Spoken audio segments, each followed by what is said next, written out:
My parents stole my $120.0 MBA fund for my golden sister's dream house.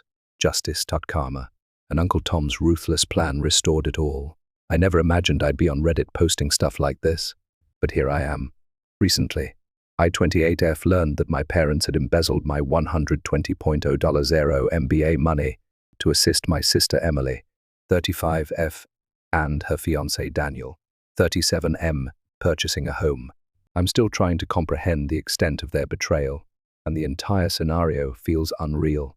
Allow me to walk you through the first part of this nightmare. Dad's parents, my grandparents, were extremely well off and always placed a high priority on education. They were traditional in the finest sense of the word. They valued hard work, conserving money, and making long-term investments. I didn't get to visit them very frequently because they lived in a different state, but whenever we spoke or met, they expressed their concern for my future. Education is the one thing nobody can ever take away from you, my grandmother used to say, and now I see how ironic that is. My grandfather died 3 years ago following a brief illness. Even though it was awful, Grandma was still with us. She was the family's pillar of support, recognizing each birthday and accomplishment and sending heartfelt cards and care packages. We also lost her last year. On the day of her death, I was sitting in my apartment, going over every letter she had ever sent me. I was unaware at the time that she and Grandpa had been constructing something much larger for my future, but each one included some life lessons and typically a modest check for your education fund. The allocation first appeared equitable when their will was read. My parents' savings and home were inherited. Emily received family treasures and all of Grandmother's jewelry, which was valued at tens of thousands of dollars. A sizable education fund was bequeathed to me, especially for my MBA courses. This money was to be utilized only for my schooling, according to the will. My parents were assigned to oversee it till I required it because I was already employed. I was appreciative at the time that my grandparents had given my future such serious consideration. I never once imagined my parents would tamper with the fund. In retrospect, though, I ought to have recognized the warning indications. Emily has always been our family's golden child, even from my earliest recollections. It's difficult to say without coming across as resentful, but she was the person my parents loved the most. She was great at all she did. She was incredibly gifted, diligent, and unique. I can still clearly recall graduating from high school. I recently won a prominent science competition, received a full scholarship to college, and was valedictorian. My parents were using their phones and hardly paying attention when I looked out at the audience during my speech. They were ecstatic when Emily, who had already dropped out of college twice, revealed later that night that she was considering a career in teaching. "You are simply amazing with kids," they exclaimed. I received a brief good job acknowledgement for my accomplishments that day. Throughout my life, this trend persisted. I got a position at a famous company after working hard and graduating with honors. Over the past 6 years, I have ascended the corporate ladder, gaining the respect and admiration of both superiors and colleagues. As a senior project manager, I oversee a group of 15 employees and manage accounts worth millions of dollars. However, to my parents, I was always just the sensible one, the one who got away with it because I was naturally smart. Emily, on the other hand, changed jobs before becoming a teacher. Daniel is the head zookeeper at our neighborhood zoo, and she is currently the kindergarten administrator at a tiny private school. I don't have any personal problems with them, and they're decent enough folks. Although they appear content and are competent in their careers, their combined income is, at best, meager. They had been discussing the necessity of purchasing a home non-stop for the past year. Each family meal became a debate about the cost of real estate and how they were throwing money away on rent. They would lament the unfairness of the market while admiring homes that were much beyond their means. Even though Emily and Daniel are in their mid-30s, they are still viewed as young people in need of assistance. And my parents would nod empathetically and say things like, "You deserve a nice house, and it's so hard for young people these days." I began working on my MBA program applications about a month ago. I had been preparing this relocation for years, so it wasn't an abrupt decision. I've done a ton of program research, strategically developed my profession, and kept up a flawless work record. I want to enroll in a prestigious program that will enable me to advance into executive leadership roles at my present employer. Every C-level executive has an MBA from a reputable university, and I'm resolved to do the same. I mentioned the education fund to my parents one evening. Because the application costs alone for prestigious MBA programs can amount to thousands of dollars, I needed to know exactly how much was accessible. My first genuine danger indicator should have been their response. "Don't worry about it," my dad murmured, shifting uneasily in his chair. My mother hurriedly added, "Just concentrate on your applications for the time being. We'll talk when the time comes." They then abruptly shifted the conversation to Emily and Daniel's house hunting. I initially tried to dismiss it, thinking perhaps they were simply being clumsy with the papers. However, something didn't feel right. I brought it up again, more bluntly. A week later, I clarified that I needed to know if the funds were available because I needed to budget for applying to multiple prestigious schools. They dropped the bomb at that point. "We used the MBA money for Emily," my mother replied in the most casual way possible. "She is purchasing a home with Daniel." Thinking I must have misheard, I gazed at her. My dad added that Emily needed it right now, and that it wouldn't be fair for me to get a free ride when Emily had worked so hard with student loans. When I asked her to repeat herself, I went crazy. I'm not proud of my response, but it was the release of years' worth of repressed annoyance. I insisted on knowing how they could harm me and how they could embezzle the funds my grandparents had set aside expressly for my schooling. The will had been clear about how that money was to be utilized, so I pointed out that it was prohibited. My mother simply shrugged her eyes as if I were exaggerating. She said, "You'll figure it out. It's not as though you can't borrow money like everyone else." They pretended that they had done nothing wrong, and that neither my future nor my grandparents' wishes mattered. I then brought up taking legal action. Even though I'm not a lawyer, it's obvious that what they did was unlawful. And what did they do? Do you know? They chuckled. They laughed aloud, not merely chuckling. "With what money?" my father asked, staring me in the eye. "Even a lawyer is out of your price range." Additionally, my mother said, "Don't be silly. This is a family-run enterprise." The humiliation I felt at the time is beyond words. Stunned, I stood there. The realization that they had always viewed me as an afterthought came to me suddenly, someone whose future they could forego in order to help Emily.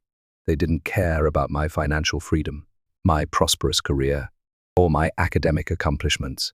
I would remain the underdog forever. I had trouble sleeping that night. I couldn't stop thinking about how my grandparents had trusted my parents to act morally.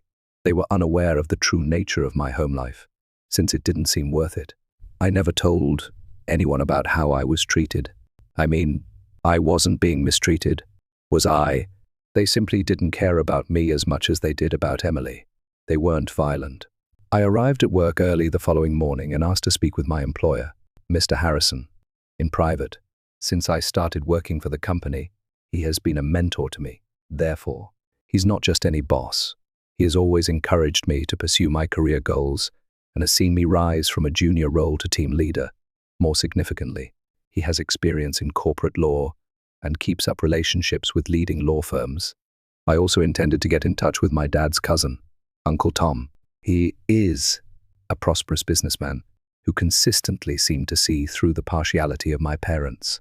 Although he wasn't there much when I was growing up, he always showed genuine interest in my accomplishments and future aspirations. In addition, he is the only person in my family who has greater influence and accomplishment than my parents.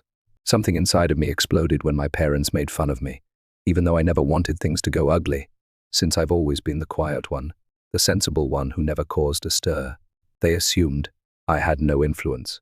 However, they are going to discover that the daughter they have consistently undervalued is much more powerful than they initially thought.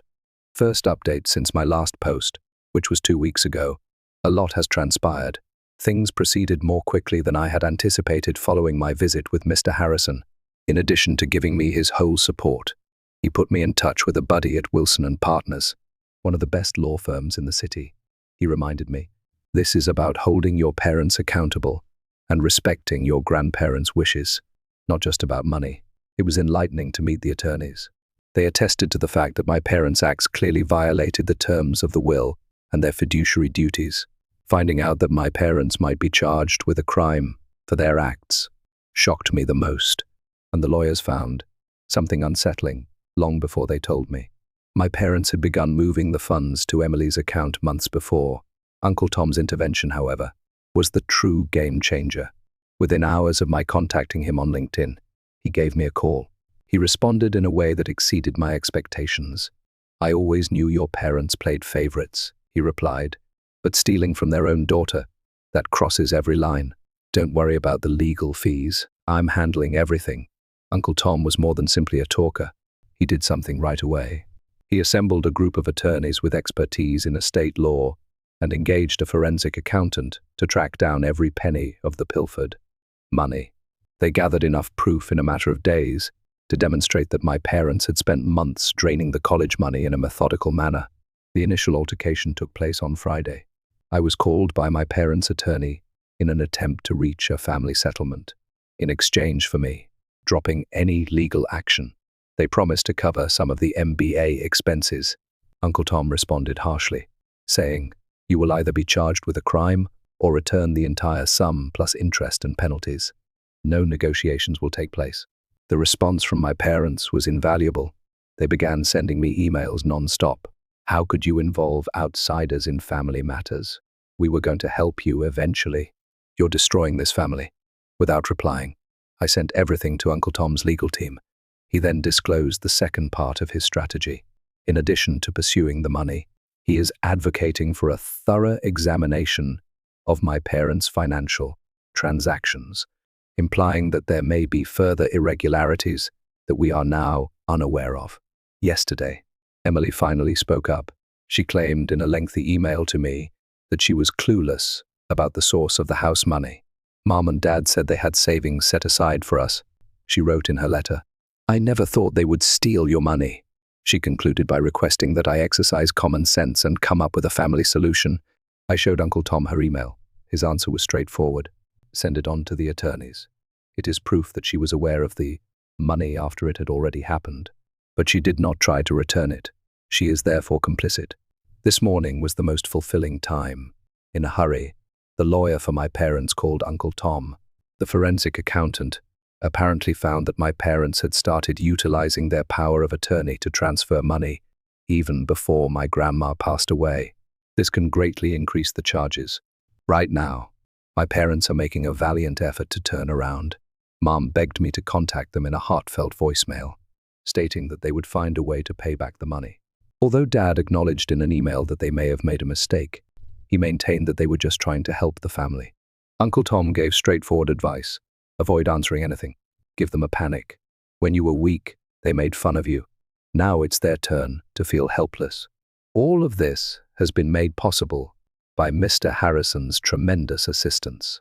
In addition to producing an excellent reference letter, he has already approved my leave of absence for when I begin my MBA school. He informed me today. "You're displaying remarkable composure. Not many people could handle this situation with such professionalism. Unless my parents return the entire cash plus fines, the legal team is getting ready to bring official charges the following week." Uncle Tom predicts that, in order to pay for everything, they will have to sell some assets. But in his own words, "That's their problem, not yours. Until this is addressed, I will be staying with a friend." Building security had been told not to let my parents into my apartment when they attempted to arrive, in order to record any attempts by my parents to get in touch with me. Uncle Tom also engaged a private investigator. If required, this material might be used to demonstrate harassment. Second update: 3 weeks have passed since my last report, and things have significantly worsened. At last, I am able to provide the specifics of our legal strategies development. Much more was revealed by the forensic inquiry than we had anticipated. During our first court filing, the first bombshell was revealed. Uncle Tom's team found that my parents had been misusing their power of attorney over my grandmother's funds in her last months. In addition to stealing my MBA fund, long before my grandma died, the evidence showed that they were methodically shifting funds around in order to transfer them to Emily. During the initial hearing, their lawyer's expression was invaluable. It is obvious that he was unaware of the severity of their financial misdeeds. He really requested a break to speak with my parents after our legal team showed them the recorded chronology of transactions. Later on, I found out that he confronted my parents for not telling him certain facts, and he is now thinking of leaving their case. The previous caregiver for my grandmother made the most startling admission. Seeing our legal notification in the estate documents, she contacted Uncle Tom. It turns out that my grandmother had made it very clear that the money was only for my education by bringing up the MBA fund with my parents several times in her last months. These exchanges were also recorded in the caregiver's notes. She had been documenting every family conversation in a care diary. Emily's participation has also changed in an intriguing way. She hired her own attorney after realizing the legal ramifications of accepting stolen funds because they expected her to support the family. This caused a serious gap between her and our parents. My parents were in a panic when her lawyer suggested that she should keep her distance from the matter. The state of the house has gotten especially disorganized. The acquisition is currently being investigated by the court since the down payment was made using stolen money. The problem has been communicated to Emily and Daniel's mortgage lender, who is currently examining the loan application. A fraud investigation might be initiated if my parents falsified any of the financial records they co-signed. Unexpectedly, Uncle Tom's crew also discovered that my parents had been informing members of my extended family that I had consented to give Emily my MBA fund. They seemed to have been preparing their defense in case the money transfer was questioned, as they had been fabricating this story for months. Now, a number of family members have come forward with emails and messages from my parents that support this untrue story. The deposition was the most satisfying development. My father made an effort to keep his haughty demeanor until Uncle Tom's attorney produced proof of their calculated scheme. It was quite painful to watch him struggle to describe what they had done. My mother really lost it when she acknowledged that they had no intention of repaying the money they had stolen. They have been almost hilarious in their attempts to control the damage. Despite having numerous recorded conversations with my grandmother and her attorneys, they are now attempting to assert that they were perplexed by the wording of the will. 2 of their attorneys have already resigned, so this is their 3rd attorney, and they are frantically trying to reach a settlement. The final terms were outlined by our legal staff, who made it apparent that there was no opportunity for discussion. Every penny they took would have to be paid back with interest that would start to accrue the day they took the money. They would also be in charge of paying for all of our legal fees, including the forensic investigation, which had become quite expensive. We also insisted that they stop gaslighting and attempting to rewrite the facts and submit a formal written admission of their misconduct. Last but not least, they would need to sign a legally enforceable contract committing them to stop communicating with me in any way, no more utilizing family members as messengers, deceptive messages, or unexpected visits. The socioeconomic status of my parents is deteriorating. Several of their acquaintances have quietly told me how shocked they are, and word has spread throughout their neighborhood. My father's golf club is reconsidering his membership, and my mother's bridge club asked her to resign as treasurer. People don't feel comfortable hanging around with someone who would steal from their own child. It turns out Emily's circumstances are also getting worse, concerned about having a principal embroiled in financial malfeasance. The board of directors at her school has set a meeting to review her position. Because Daniel co-signed loan documents that may include misleading information, their place of employment is undergoing an ethics assessment. The last development is quite pleasing. Do you recall how my folks snickered when I brought up the idea of filing a lawsuit? In order to stop any more financial fraud, Uncle Tom's team recently submitted a motion to freeze their assets.